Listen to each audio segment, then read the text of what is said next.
the sunny narratives of Japan's post-pandemic revival are fading in the early summer gloom.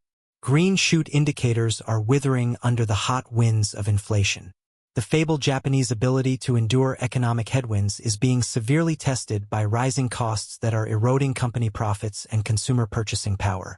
Like the rest of the world, Japan cannot escape the gravitational forces now weighing on the global economy.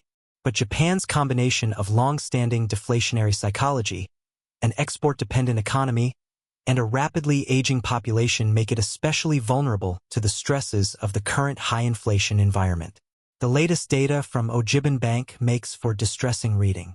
The Purchasing Managers' Index for Services plunged to 49.8 in June, down from 53.8 the previous month. This represents the first contraction for the critical service sector since August 2020, at the height of the pandemic's economic disruptions.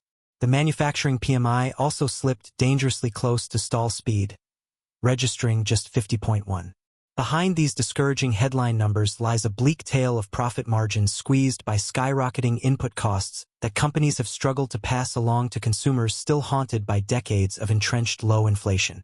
As Jingyi Pan of S&P Global lamented, services firms in particular have failed attempts to hire more staff to meet rising demand, even as the costs of labor, supplies, and energy relentlessly climbed.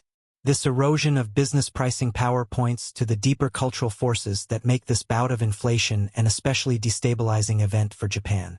For years, the country's economic policymakers have pulled out all the stops to try to generate higher inflation, determined to rid the nation's psychology of the deflationary mindset that has suppressed growth. Ironically, now that inflation has arrived with a vengeance, it threatens to derail the still tentative recovery as overstretched firms hit the brakes on hiring and expansion plans. The weak yen, usually a boon for exporters, is exacerbating input cost pressures. And consumer inflation accelerated to a still modest 3.1% in May, chipping away at the purchasing power of households already anxious about the future burden of funding the nation's rapidly graying population. Adding to the clouds over Abenomics, producer price inflation reached a blistering 9% pace in May, a level not seen since the teeth of the 2008 global financial crisis.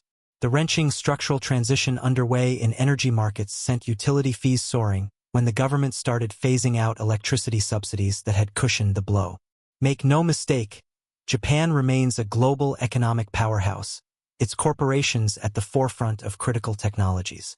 Its vaunted social cohesion should insulate it from extreme unrest sparked by inflation's cruelest erosion of working-class living standards.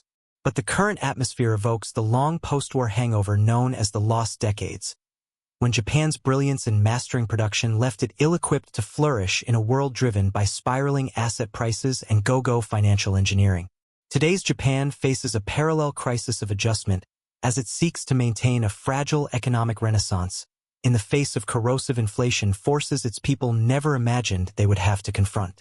The vaunted quality and craftsmanship that are national points of pride seem inadequate in a world where the invisible hands pushing prices ever higher can remake fortunes and wreck nations' prospects with equal imperiousness.